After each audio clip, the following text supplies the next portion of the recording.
You're listening to Blast Podcasting, Episode 11. Super Mario All-Stars. Hello, everyone, and welcome back to another episode of Blast Podcasting. I'm Xander. And this is Anthony. It's been a while. It has been a while. It's been I think probably a month since we did our last episode. For some of you guys behind the scenes, I just got done moving, so I had to get everything situated with that. Everything's good. So yeah, this is the first time I've done a podcast in a while. I'm actually going to be going back and doing Excess Gaming Podcast, my podcast with James Gruesome, probably this Sunday from recording this. But you haven't done Excess Gaming in a while? No, I thought you posted a video like 2 weeks ago or something. Oh no, that was probably a video. I haven't done a podcast in a while, but I kind of want to start this show off with a little bit of a rant. Okay, so there's a local convention here. It's about 2 hours away, but I call it local because it's the closest convention that we have in my town called Animazement. And I've went to Animazement 3 years. It was awesome. I do admit the third year was a little lackluster, but you know, I got to sing Happy Birthday to the creator of Cowboy Bebop. I got to meet him. I got to meet a lot of great voice actors, a lot of great people.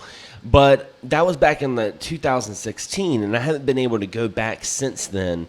And I'm in the Animazement Facebook group page, so I always kind of do a recap of how people are enjoying their experience at Animazement. And it's been going downhill, but this year has just been terrible.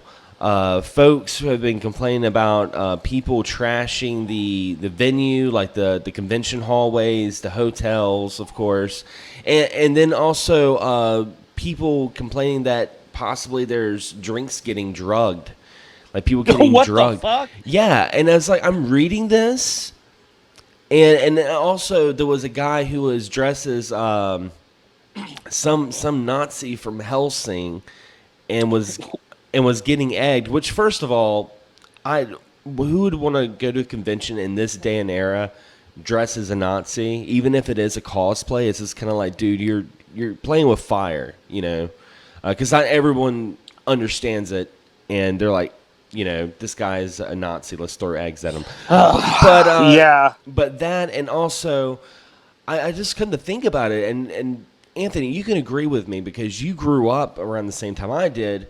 I'm pretty much sure we got an anime at the same time. That anime was such a niche thing that conventions back then were just like in the lobbies of hotel rooms. Like, they were so small.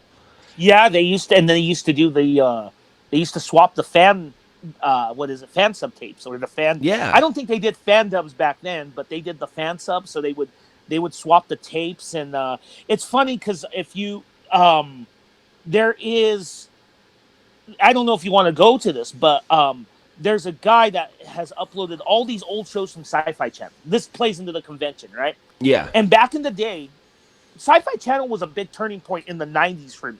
It really was. Yeah, it was, because it got me into a lot of shit. I mean, a lot of people credit just the anime, but they got me into other stuff. But they used to have these shows that weren't like, you know, science fiction TV shows. They were shows on the science fiction culture at the time. And there was one in particular that they covered the biggest anime convention in, I think maybe Europe or even here. I don't recall, one or the other. But that convention, if you look at it, wasn't really that big in the first place. Yeah, we live in an era that we pretty much have conventions, rather it's a gaming convention, Comic-Con, anime convention, what have you, tabletop conventions. We have these happening like every single month. I mean, I know people that like, I wonder how the hell they can afford it, but every month they're going to another convention. It's expensive. Yeah, it's very expensive. And I look at that, and I'm like, wow, we live in such an accepting society with geek culture, and then you have people pull this shit, and it just pisses me off to no regard. But I will say, if you guys want to listen to me and Anthony talk about some anime, definitely check out one of our previous episodes, because we did do an episode on anime. And we'll probably do another one. Yeah, we're wanting to do a part 2. Cover some more mech animes for one of our friends, Matt. Oh yeah. I got a lot to talk about that. Real quick. I don't know if I should bring this up on the air, but we might be able to go back to a regular schedule. I'm assuming. If not, that's cool. But Yeah, we're definitely going to be working that out yeah, very very soon. But okay, but yeah. Go ahead. I was gonna say just segueing a little bit from the anime, and we're gonna talk about because you watched a really good pay per view that wasn't WWE. Now, what is this, Anthony? The AEW Double or Nothing pay per view, and holy shit. Okay, here's the thing. I know a lot of people might think, "Oh, you're getting ahead of the game and whatnot." I'll tell you this: how can I describe it? They're gonna they're gonna give WWE a run for its money. I know they've only had one pay per view, but if that pay per view it continues the quality or the tone that they set, at least the tone, because quality is one thing. It's hard to maintain quality. You have to admit Mm-hmm. that, especially because this company. What's interesting about them is they're an upstart company.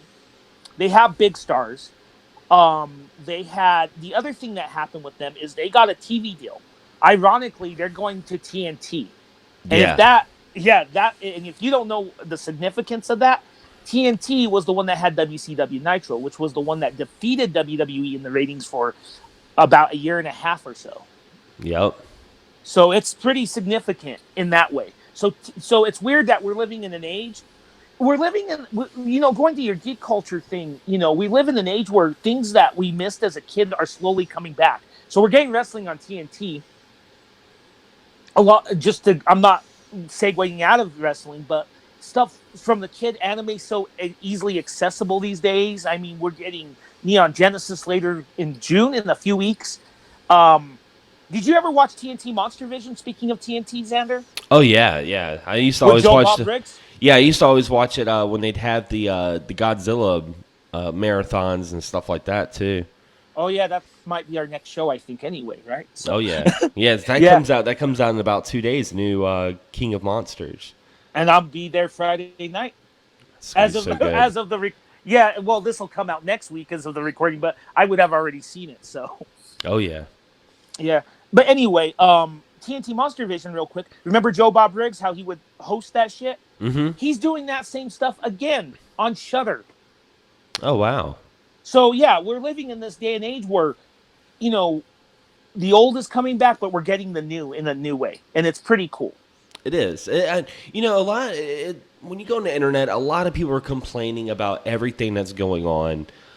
Even have you seen the new Terminator trailer? Yeah, I liked it. Yeah, I liked it, but that's a huge controversy right now. But it's like sometimes, and I've kind of been doing this since I've been moving because I've been too busy. I've been taking a little bit of a hiatus from social media, and other than just going on the internet and finding out about things and not hearing everyone's 2 cents about it, it really emotionally changes your perspective on things and makes you a less of a cynical person in the sense that I gotta complain about this because I have to seem important.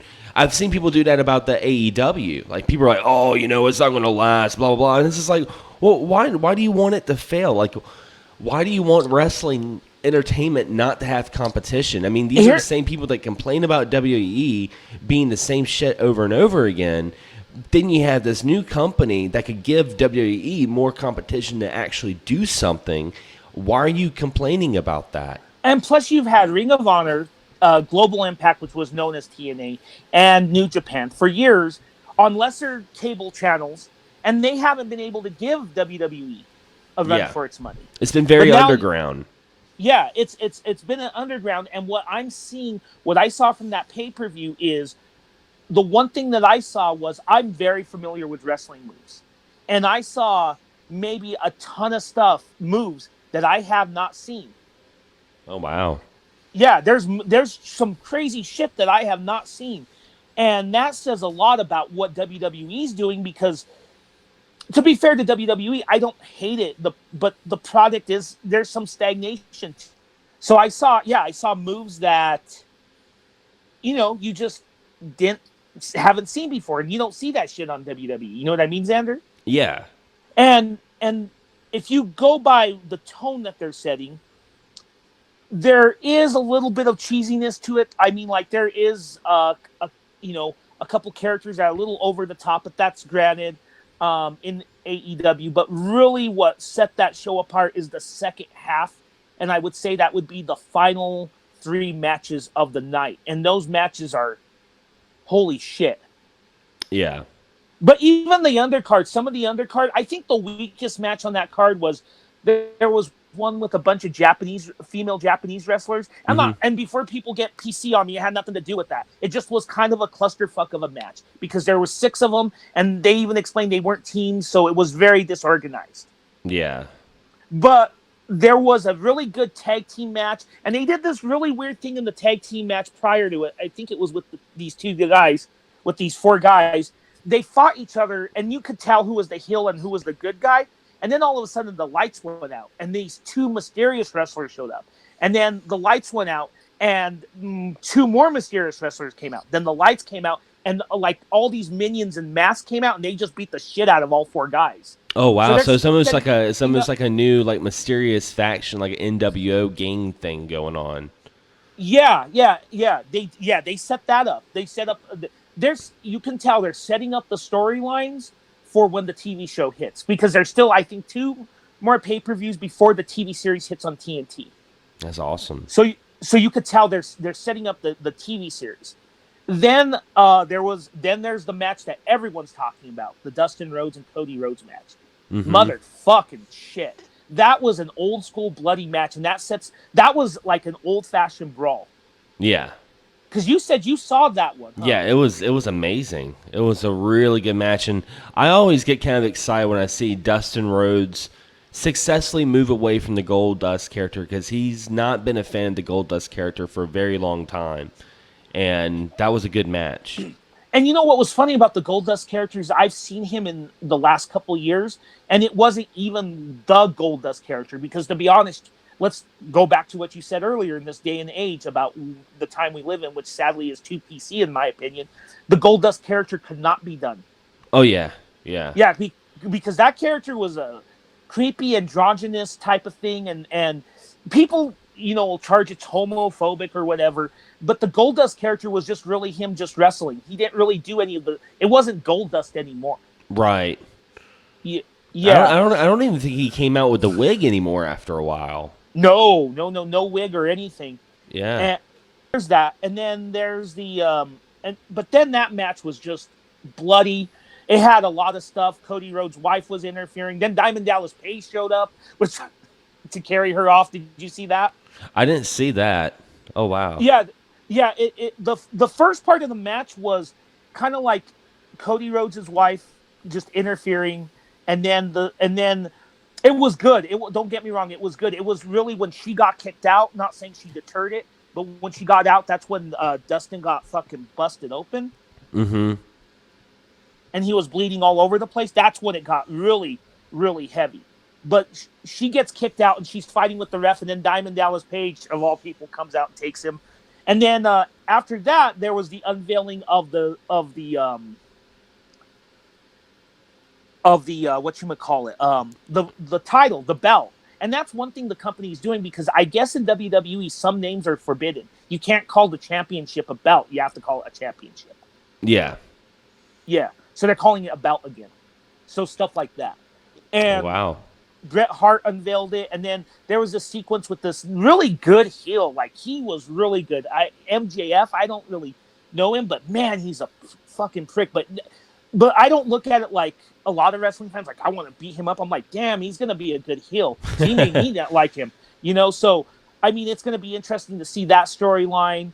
And then, of course, the next match was the Lucha Brothers versus the Young Bucks. And that match in itself, they were going again for the AAA tag team titles. So one thing AEW is doing is they're aligning themselves with international wrestling. They already aligned themselves with OEW, Oriental, I think, Wrestling Entertainment, or whatever it's called. Mm-hmm. And then now they're doing with AAA. So AAA is essentially, AAA's been around for decades. It's the WWE of Mexico. Yeah. So they were fighting for their tag title on that show. That's wow. one thing WWE is notorious for. They used to let guys go to Japan and wrestle. They don't even do that anymore. Oh, wow. Yeah, and Say Go ahead. not to interrupt you on that, but I did see that Jim Ross is one of the announcers on it as well. Yeah, he did a hell of a job That's on awesome. it too, and his big spot was at the end because there was the Kenny Omega, and you know who Kenny Omega is, I'm sure, right? Yeah. Yeah. For those that don't know, Kenny Omega's been considered one of the best wrestlers out there. He's refused to go to WWE because he believes they would dumb him down, which will play into what I have to say next about the surprise at the end of this match. But he refused to go. He's been with New Japan for years, right? Yeah. There you go. The other thing that's cool about Kenny Omega is he's a huge Final Fantasy fan, and his finisher is called One Winged Angel. Yeah, it's freaking awesome. Yeah, and and the reason he's called Kenny Omega is he said this in interviews. Omega Weapon. There you go. So yeah, that's another reason. But him, and then of course Chris Jericho, who's a fucking legend. And then that match ended, and I think Jericho beat Kenny Omega. But then there was a surprise. You know about the surprise at the end, right? No, what happened? This wrestler by the name of John Moxley. You ever heard of John Moxley? Mm-mm. You will know him in a second because he's known by another name. He came in and he beat them both up, and that set up a storyline with him. And then set up a match with Kenny Omega, which is a dream match for many because John Moxley, you know what he's known by, Xander? What's that? Dean Ambrose. Oh, wow. Yeah, and you know what? He was on WWE. He was in WrestleMania about maybe almost less than 2 months ago. That's right, because he just made a comeback. Yeah, well, it's known that he was leaving WWE. Mm-hmm. And, you know, he made his surprise appearance. And from what I understand, John Moxley is the name he used to go by in the independents. And it was, from what I've been told, the Dean Ambrose character in WWE was a watered-down version of this Moxley character. Oh, wow. Because Dean Ambrose is like a loose cannon. And from what he did in that match, he's far more aggressive than what he was. And, of course, in WWE, he was part of the Shield, which Seth Rollins and fucking Roman Reigns. So there you go. Yeah. But now he's part of that, and that was the big reveal. Only one awkward thing that I've noticed. John Moxley's actual wife is an announcer for WWE. She's one of the play-by-play for Raw. So I don't know how that's going to work. Yeah, I don't know how that's going to work because he's had some shitty... He's knocked on him. He's knocked on WWE, so I don't know how the fuck that's going to work. Oh, wow. Yeah, so closing on the wrestling talk before we get to our main topic. You know, you watched the pay-per-view, the debut. What do you think sets this apart, and what makes you think that this is going to be the next big thing, as opposed to, say, like when TNA launched? Because when TNA launched, it pretty much was the resurgence of WCW at that time. What do you think makes it a little bit different? Like, what makes you give a little bit more confidence with this program? It's offering what WWE doesn't. And WWE, the problem with it is they're too scripted. Mm-hmm. I'm not saying I hate WWE, but there are problems. They're too scripted. They're not off the cuff like when we grew up, right? Right. And the other thing is they'll start a storyline and they won't finish it sometimes. Yeah. And the other problem is that what made wrestling back in the day is they would always have that guy. I'm not saying all the other wrestlers were irrelevant.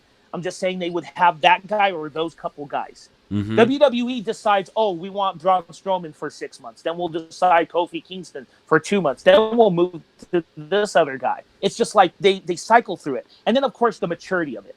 Not saying that WWE is immature. It's targeted for kids, and I think older fans. I enjoy some of it, but they can't bleed. They don't, there's not that aggressiveness to it. Yeah. I mean, you can't get busted open like that. And and some people are comparing to ECW. I wouldn't say it's ECW. I would say it's a little bit of a more mature version of the Attitude Era. And I know what people say, well, wasn't the Attitude Era mature? What I mean by mature is the Attitude Era was adult, but it wasn't mature because the way they approached the content. Yeah, it still had that little bit tongue-in-cheek, like teenage kind of humor. Yeah, it was like people telling you to suck your dick and shit like that. Yeah. You know what I mean? Yeah. This one is kind of like the Attitude Era, but with a bit more maturity. Like there is surely a grittiness, a maturity to it. Mm-hmm. It's like, if you think about it, so it's like The Dark Knight Returns, the comic book, to an average to like a kiddie Batman, like Batman Brave and the Bold, if that makes sense. Yeah. Yeah. So that's why it's offering. And in conclusion, I'll say this: I know there are those other people. You said the ones that say AEW suck. There are those people who say WWE needs to be put out of business by AEW. I say bullshit to that. What I think is going to happen is AEW is going to kick WWE's ass. And what's going to happen is the best thing that can happen. You know what that is? WWE is going to change their game and do something similar but different. And what will happen, I hope, is we'll get 2 great wrestling products. That's what I'm hoping for. That's what I'm hoping for. And one other thing too, WWE has way too much TV. Yeah. That's why I only watch I follow WWE, but I don't watch Raw, I don't watch SmackDown. I just watch the pay-per-views. That's it. But AEW, I'll give them a shot. If it's like a couple hours a week or an hour a week, that's fine. But with the WWE, they have Main Event, they have Raw, they have SmackDown, they have 205, they have NXT. That's like 12 hours of fucking wrestling. Yeah. And then plus all the stuff on the network. So there you go. That's all I got to say on that. Well, we're going to get into the main topic of the show. And we're going from wrestling. Okay, we started the show ranting about conventions to talking about wrestling to now talking about Super Mario. This is Blast Podcast, and we just blast through topics through here. But yeah, we did a show. I'm trying to remember what show we did last. It was last month. Yeah, we were talking. We started talking a lot about Mario. And we're like, hey, we should do an episode on Mario, and yeah. I have 5 topics that we're going to bounce back and forth with. Okay. The first topic I'm going to ask you, Anthony, and then I'll mention mine, is what is your favorite Mario secret? Like a secret thing in the games. My favorite secret thing in the game. Well, as a kid, it was the warp whistles. Yeah. Because here's the thing, and we're going to probably get into Mario 3 a lot. Yeah. Why that game is still the shit. That game, the hidden stuff in the original game was, warp zones. And then Mario 2, the one, Doki Doki Mario, the one that we got was that Doki Doki Mario, the one that we got, I don't recall that game having a lot of secrets in it. Yeah, I think all it had was those potions, and I think you could go down certain... You can go down certain, like, little... They're not really pipes, but more like those giant pots. Like, you could go down those, and you could warp to, like, World 4 and World 6 and stuff like that.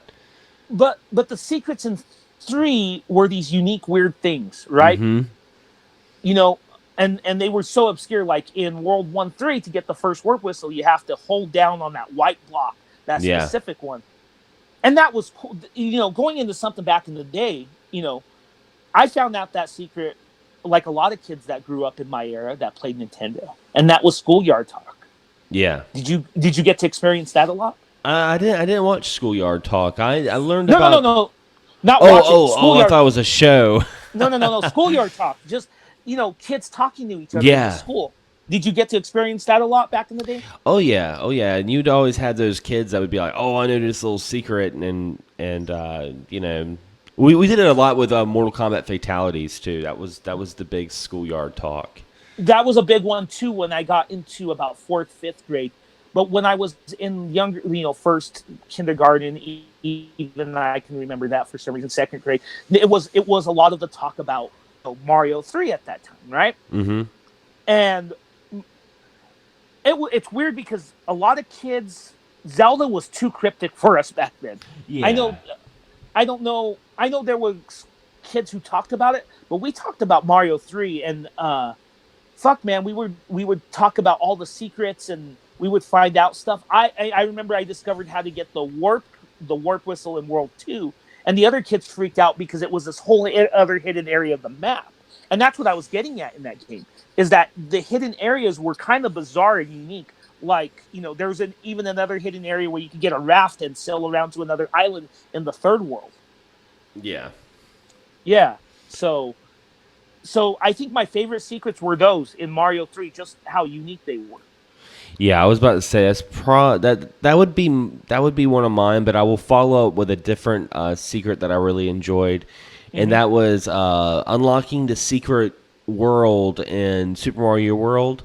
And once you beat Oh, once you beat the secret world, then everything would turn into, because everything was like green, like spring. The world map would turn into fall, and all the Koopa shells would turn into Mario heads and stuff. yeah. I thought that was really, really cool. I forgot about that. That's a pretty good one. And that's interesting because if you think about it, it's different how they each approach the secret worlds. Uh-huh. Secrets in each Mario, even to this day, like, well, maybe not to this day, but recently maybe if even it's not that recent, but I always hype about Super Mario 3D Super Mario Land on the DS, 3DS. Yeah. I love that game. And if you 100% it, you get a secret level. Mm-hmm. And I think that's the thing about Mario with me too is, and if you look at the new Super Mario Brothers games and stuff like that, and even I was recently playing, and I guess this is kind of related to Mario. I was playing Tropical Freeze. Remember I told you I was recently? Oh yeah, yeah. That game's fucking hard. Oh, it is fucking hard. But those games and the new Super Mario Brother game, the new Super Mario games as of late, they do these things where they'll have the map. And I'm not talking Mario Odyssey. I'm talking about like the ones with the little map. Yeah. And the more traditional games. They'll have this thing where there'll be an alternate path to a level, and I want to find that alternate path to get to that level. Because when I play them, it's different. When I play like something like a Final Fantasy or something, I know I want to experience the game. Even Zelda, you want to experience that experience of going on that quest, right? Yeah. But with the Mario game, it's not about seeing the ending. I don't want to see the ending for a long time. I want more fucking levels. Yeah, I mean, and plus the endings, the Mario games. I mean, other than like maybe like Mario Odyssey, I thought Mario Odyssey had a really awesome ending. Most of the games the ending's pretty much all the same. You save Peach and thank you, Mario. Yeah, that's pretty much it. I mean, well, the next one I'm going to mention is our favorite power up, and I'm going to mention mine before yours, Anthony. And Okay. Mine's going to be the Tanuki suit from Super Mario Brothers 3. You bastard. And the reason why I picked this one is because it had the same moves as the leaf power, but you could also turn into a statue, and the statue had some mysterious elements to it in the fact that you could turn a statue to get away from enemies, but you'd also turn a statue to destroy some of the fire cannons and like the airship and stuff like that. And it was a power up that you didn't get often as well. So that's definitely one of mine. What about you, Anthony? Well, it was gonna be the Tanuki suit, but which real quick, it's back in Super Mario 3D Land. I know I hype that game all the time, but for good reason. And it's funny because there's two Tanuki suits, real quick, Xander, in that, if you recall. Mm-hmm. There's regular ones, and then there's the ones that you can turn into the statue. Yeah. Yeah, in that game, and they're actually leaves. I mean, they're the fucking leaves. So anyway, my favorite power up aside from that is actually the cape from Super Mario. Oh yeah. World. I like the cape. Yeah, the cape. I mean, especially flying around and stuff. And just an honorable mention because no one mentions this one. The bunny ears. Yes. From Super Mario Land 2, which is, I think, one of the greatest Mario games and so fucking overlooked. It really is. It really is. Now, this gives into another one, least favorite boss or enemy. One to two. I would have to say the bosses that I could not stand was in Super Mario World. And that was I believe it was Iggy and Larry. I think those were the ones that had the same strategy. It was where you were on the pit and you just had to keep knocking their heads until they fell into the lava. I hated those boss matches because there was no skill really. Yeah, they're not the most imaginative. For the longest, I'm going to just be straight honest here, Xander. Yeah. Mario games for a while did not, until recently, I would argue, didn't have the best boss battles. Yeah. Oh yeah. Let's be honest. They really didn't. I mean, you know, Super Mario Brothers, what, Bowser 6 times? They just give him Hammer Brother hammers at one point, Yeah. you know, and just, but I wouldn't say they're bad because I've played far worse boss battles in other games. Gears of War 2 final boss, but which I didn't even know I beat or was at a final boss. That's how bad it was. I will say this though: if I have to choose something that was bad, the some of the bosses in Super Mario 64, Mm-hmm. and I know I'm gonna get shit, were just like pulled their tail or some shit. Yeah. They weren't very inventive. So and I'm one of those guys that I don't think Mario got 3D down. I know a lot of people think 64 is a great game, but in my opinion, I don't think Mario really got 3D down till Sunshine, which had Yeah. much better boss battles. What about enemies? Is there an enemy you I despise? I would say probably just the I hate the levels that are got the freaking fish, the cheeps like jumping up at you. Oh, I okay. I can't stand those levels because it's just kind of chaotic. They're just flying everywhere. I can understand. You know what? I'm not trying to upstage you or anything, but I've mastered to just I don't know how, but I've mastered just to run through those levels and avoid the cheeps. I don't even have to jump over them. Yeah. Oh I yeah, just that's the best way to get through. Is just to hold B and go for it. Like, because when you're first playing it as a kid, you're kind of like, it's kind of scaring you. You're kind of like running and walking a little bit, but you just gotta just put a boot in your ass and go for it. for me, it's not that they're badly designed or anything. It's just that I still hate them because they're fucking assholes. Hmm. Hammer Brothers, fuck Yeah, Hammer Brothers. yeah. Fuck Hammer I Brothers. Yeah, especially in that first game with the way the hammers are, they just fucking spawn out of. They're just showers of hammers. Yeah, Fucking hate them. Hammer Brothers, and then in like Mario 3, they did make, Boomerang Brothers and the ones that spit fire, remember? yeah. They're not too bad. Those aren't too bad, but the fucking Hammer Brothers. You know what? And it's regular Hammer Brothers. I didn't even hate the giant ones in Giant Land in Mario 3. Well, the giant ones were a little easier to predict too, Yeah, because they were slower. yeah, but the regular ones in any game, in any Mario game, I've fucked them. Oh yeah. And that's all I got to say on that. Now, what would you like to see in a future Mario game, Anthony? This Fuck. is number 4. Well, I can probably do that in about a month with Mario Maker 2. Ah, that's true. That is very true. I really don't know, and here's why. I know that's a shitty answer, but the thing about the Mario franchise is Nintendo just is so inventive with it. Yeah. I mean, that's why has Zelda and Mario withstood the test of time, and most mascots haven't. And I know I'm going to get some flack for this, but to a degree, even Sonic hasn't even lasted with that longevity. Oh Let's yeah. be honest. I mean, we got Sonic Mania, which is fantastic, and I love that game. But it's amazing because it's reliving the Sonic past. It's reliving the Sonic past, and there's been floods of bad games. Mm-hmm. How many bad Mario games can you count? Just the CDI game, I really think. Yeah, the CDI and educational games, which are just side games. I mean, none of the mainstay Mario games are really that bad. No, I don't think there's been I'll be honest, the one that is my least favorite. Well, that's gonna be question number 5. Oh, my bad. Okay.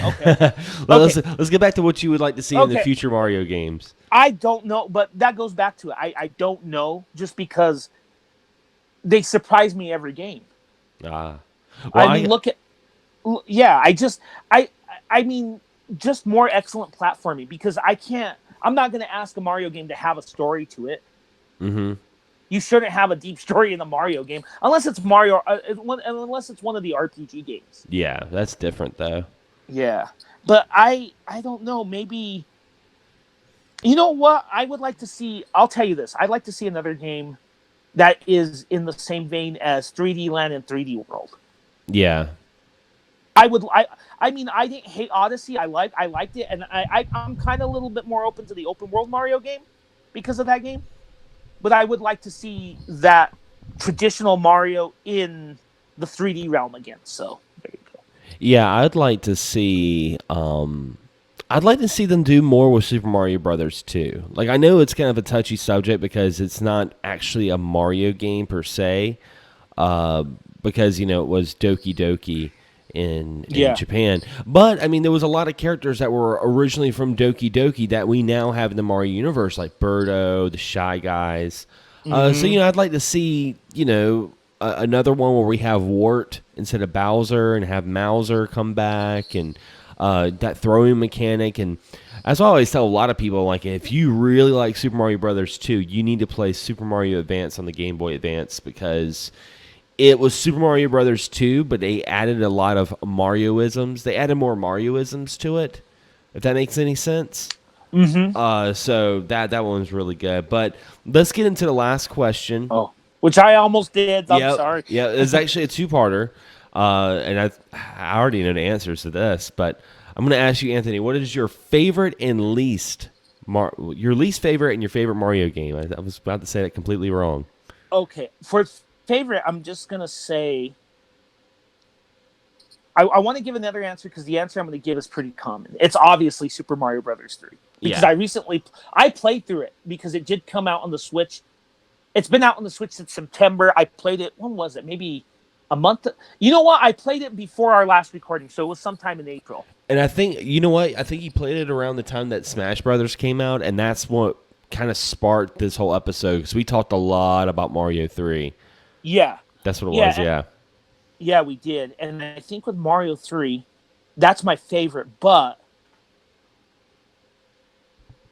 I'll tell you this. The ones that I do enjoy, Super Mario Brothers, the ones that I do like the best, I'll tell you this, other than Mario 3, are some of the lesser ones. The ones that aren't considered people's favorites. Super Mario 3D Land. It's such a good game. I know, and it's overlooked. It's so overlooked. I'm so glad I have my 3DS. I was going to say, my girlfriend and I just, probably a couple of months ago, we finished Super Mario 3D World on the Wii U. And it's such a good game. It really is. It's sad because it's one of those games that may stay on the Wii U. We may not see it on the Switch because some of the touch controls and some of the microphone controls that it had, I don't know. Mm-hmm. Well, maybe we'll see it. I don't know, but 3D World is damn good. And that's really one game that amped up the boss battles. Yeah. Yeah. Like, I remember the Bowser driving the car boss. Mm-hmm. That was pretty good. But yeah, I think that one's one of my favorites, 3D Land. And then, of course, I like all the other ones, Super Mario World. But one that also I think is overrated that I mentioned was Super Mario Land 2. And I'll tell you this, why I think that game is one of my favorites as well. The levels in that game are fucking bizarre as shit. They really are. A whale. Yeah, you go inside a whale. You fucking you go to the moon. You what else do you do? You're inside of a tree. The tree, the mechanical Mario. Mm-hmm. And one other thing that's interesting about that game too is a lot of people don't pick up on this. In the moon level, the boss is the final boss of Super Mario Land. So there you go. So, and then of course that game's very important because who did it introduce, Xander? What, the Super Mario Land? Or Super Mario Land 2? Introduced Wario. Yeah. Yeah. Yeah, so I don't know why that game doesn't get enough love. It's great. It's a fantastic game. So, that's my favorites. What about you? I mean, my favorite of all time would be... It's funny because... Okay, because I did a top 10 favorite games of all time on my channel. And my number one top favorite game of all time was Super Mario Brothers 3. But that's not my favorite Mario. Okay. This is where it gets kind of twisty. It's because I absolutely love Super Mario Brothers 3. I play it every year around Thanksgiving. It's like a tradition. But I also really love, and it's my favorite Mario of all time, is Super Mario World. I feel like that's just one of the perfect Mario formulas. It's got just enough levels. It's got all the secrets. It's got great power-ups, the music, just everything about Super Mario World. I feel like it is that epiphany of Mario experience. Like that's just, it's so good. It really is. And you know what's interesting about that game is it's takes a very minimalistic approach to it. Yeah. And I'll explain that. Mario 3, I think we all love because that game is just so batshit crazy. Like there's so many.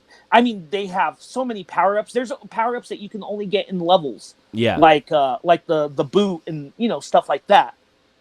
Super Mario World doesn't have that many power ups. It doesn't have the strange hidden things other than that hidden world, which is worth getting. Yeah. The level keeps, there's not like ice levels or a lot of difference in the worlds themselves. It's just like on a dinosaur island. But somehow the game does not feel redundant because the level design is so fucking good. Yeah. No, And I think agree. it's very minimalistic in its approach compared to what they did with Super Mario Brothers 3. So I think that's a good one to choose for that fact alone. Indeed. Now, let's get into least favorite before we wrap up the show, because we didn't talk about our least favorite Mario. I'll go ahead and mention mine because it's a freaking... It's going to get people mad. But my least favorite Mario game is Mario 64. I do not like Mario 64. I didn't like it back then. I remember playing it at Walmart, and I was like, this is a clunky mess. And I was thinking maybe, it was this clunky because I didn't understand the controls and the controller and everything. I'm like, I'm playing this at Walmart. My mom's shopping. I'm kind of limited on time. Maybe if I actually had an N64 and I had it at my house, I could actually master it. But then later on, I finally got a hold of an N64 and played Mario, and it's not an easy game in that regard. I think the controls are just really just... The camera's all freaking crazy. It's just chunky. I just don't like it. Did you, just out of curiosity, did you play the DS game? I never played the DS. I did. Okay. It was a little better. I didn't really like what the things they did with the changes though, because you start off, you're not even Mario in the game. You're starting off, I believe, as Yoshi. What? Yeah, and like you're trying to like save everybody, unlock them, and the characters all have their own attributes and stuff. And it was a little easier on the DS because the DS has better controls than the N64. But it's still, by then I had already played Mario Sunshine and I fell in love with that more. So. Oh, dude, and speak of underappreciated Mario games, Sunshine. Yeah, Sunshine is amazing. Oh, I agree. I love that game. I fucking adore that game. As for going to 64 for you, it's not my least favorite, but it's up there. I don't like the same things you do. I also don't like how it brought an emphasis on doing like racing people and just shit like that. Also, I don't really like, and I sound kind of like a hypocrite for saying this because I like Sunshine and I really like the Odyssey. But I don't really like the backtrack levels per se, where it's like you go through the level like 4 or 5 times to collect something and go back. I like to kind of just get done with the level and get to the next level. Well, you're not a fan of backtracking anyway, though. Yeah. I know that about you. Yeah. But I think we can agree that Odyssey, and I think the Galaxy games did this too. And we didn't even mention the Galaxy games. Oh yeah, they're super underrated. Yeah, I think they're both very good games. But I think those Sunshine, Galaxy, and then of course Odyssey all did the backtracking better. Yeah, because they changed something about the levels too. Yeah, there were hidden things. There were hidden ways to get those the star shines or whatever. And it wasn't, in Mario 64, it was really redundant. It was like collect all the coins, collect all the red coins. Yeah. What? Yeah, it wasn't worth getting all 120 stars. Your reward was ride Yoshi, and you can't really play with him. You just ride him in the yard of the castle. Yeah. That was it. So that's your least favorite? Yeah. What about yours? My least favorite is actually, and this might piss some people off, New Super Mario Brothers, the original for the DS. Oh yeah. Yeah, and let me explain why. That game was too fucking easy. Oh yeah, I agree with that. It was too fucking easy, and my problem with it was too it was too short. And I know, well, Mario Brothers you could beat in like an hour. Well, it took me multiple, probably 50 hours to master that game. The Yeah. game length is irrelevant. You know, I invested 60 hours in Super Mario 3D Land. Mario DS, I beat in 2 hours and collected everything. And the problem with that game was the level design was lacking. It was very Okay, shallow. there wasn't anything special. I mean, and then of course when that game was being promoted, the big thing they promoted was Mario turning into the giant. Yeah, it was like one level. Yeah. Well, no. Here's the thing: they used it too much. Oh yeah, it's been a while Yeah. since I played. I never remember like the first beginning of the level. You had the giant mushroom, but I didn't. For some reason I felt like they only did it for like one level, but I guess yeah, it's been a while. They did it a couple times that I recall. It's been a while too, so I could be wrong. But and I may be, and that's fine. But it just was too easy of a game, and it just did not have that magic. Fortunately, though, they made Super Mario Brothers Wii, New Super Mario Brothers Wii, New Super Mario Brothers 2, and New Super Mario Brothers U.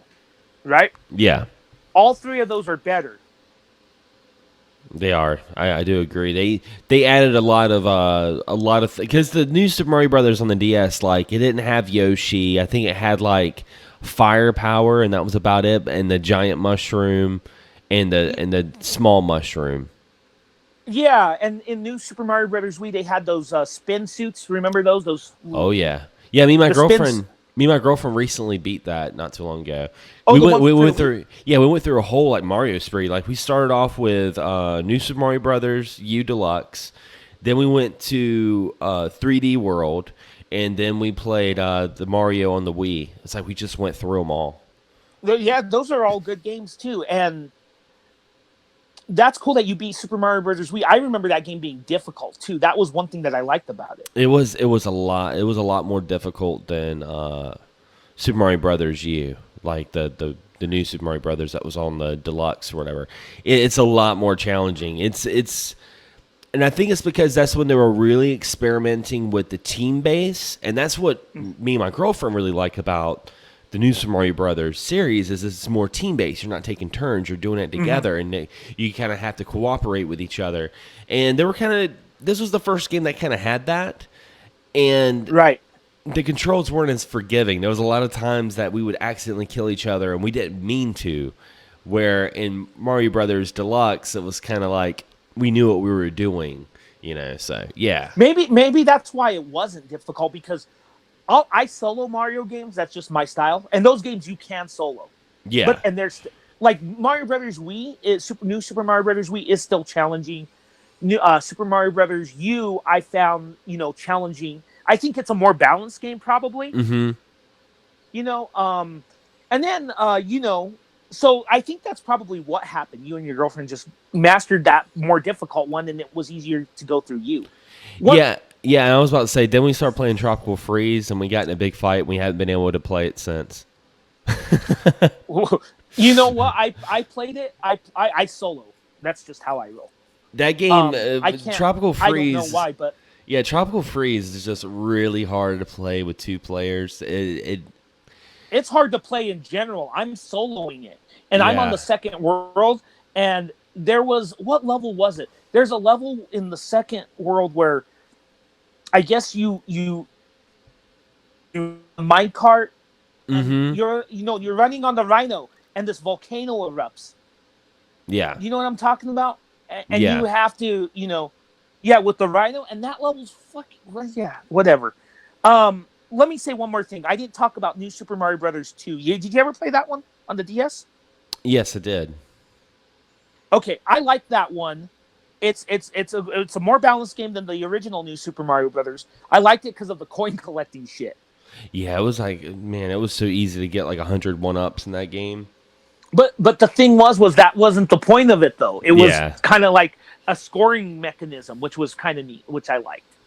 So I think they really have improved since that original New Super Mario. And that's why that's my least favorite. My second least favorite, of course, is, I'll say the same thing that you did, 64, but we already said it. One last thing. What did you think of Mario World 2, Yoshi's Island? I'm curious. I liked it. I wanted it when I was a kid, but my mom wouldn't buy it for me because of Mario's crying. And taking consideration back then is when the Super Nintendo was in the living room.